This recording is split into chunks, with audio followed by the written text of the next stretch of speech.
Yeah, what steps do you take this week to correct the run defense after you had a string of strong games against the run, but then obviously a season worst last game? Really the biggest thing was, coming in here after the game, watching the tape, making the adjustments as coaches and players and, looking in the mirror, seeing what you did wrong, seeing what, how you could have helped the team more, how you could have, done your job just a little bit better. Because we know what we're capable of and what we've been doing for the majority of the season. And that wasn't it last week. But glad we got one more week to at least, go out there together as a group and have a little fun, get another crack at it.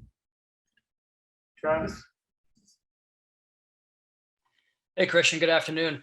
Yesterday, Josh Boyer mentioned something about one faction of why the run defense did allow as much yards as it did was because you guys were trying to scheme up some negative plays and maybe attack and go get it. And I know that's one of the things you've talked about before with playing your job and then also being aggressive and kind of taking chances.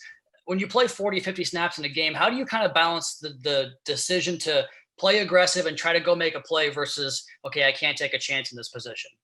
Well, majority of the time you just got to do your job anyway. But then there's often a few plays throughout the game where it's like you just know what you're going to get based off your film study, based off practice, based off your preparation. If you do it the right way, you're like, okay, I have a pretty good beat on this. Or just throughout the flow of the game, you kind of, you can find where you can take your chances and things like that within the scheme, of course. That's kind of the biggest thing. But yeah, like I said, we're just going to make those adjustments this week and, hopefully put a better result up there on Sunday. Barry? Christian, as Brett uncovered, you not only lead the NFL in tackles by a defensive lineman, but you have the most by any Dolphins defensive lineman since at least 2000 this century. Do you take pride in either of those? Honestly, yeah, like I always take pride in my performance and always want to do well. But, that's something, I'm not necessarily focused on, I just try to take a game by game, play as hard as I can. Maybe at the end of the season, I'll look up and be like, that's pretty cool, whatever. But I'm still locked in for this last week. Not really thinking about that. And, who knows? Maybe, I'll feel differently after this week. And what's a specific area do you think you've become a better player this year? Really just my overall knowledge of the game, understanding schemes, how offenses try to attack us, and my overall knowledge of our scheme and what we're trying to do. And where, again, like kind of what I was alluding to earlier, like where I can take shots in our defense and in our scheme and where it makes the most sense, like kind of just understanding if this happens on the front side and I'm on the back side, then a play is here to be made, or vice versa. If I do this, play's coming my way. If I just do this, then, that's open someone else up or whatever. Just overall understanding the scheme and what we're trying to do defensively. Thank you. Al? Hi, Christian. We all see some of the things that Emmanuel has done to help this team this year. I'm wondering from your perspective as a guy who plays alongside of him, how would you describe what he does to make players around him better?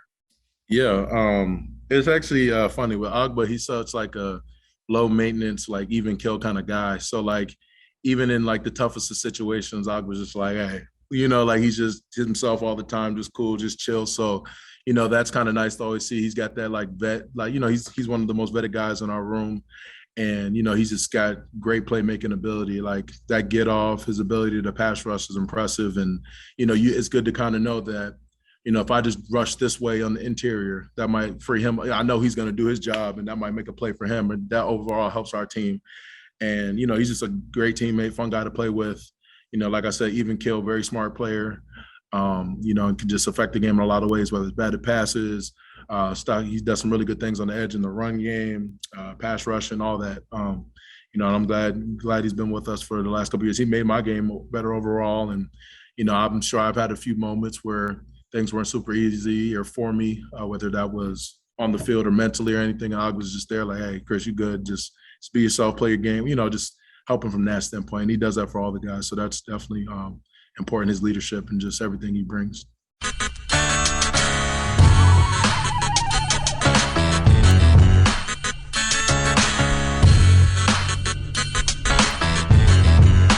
This is the Big O Show. This is the Big O Show.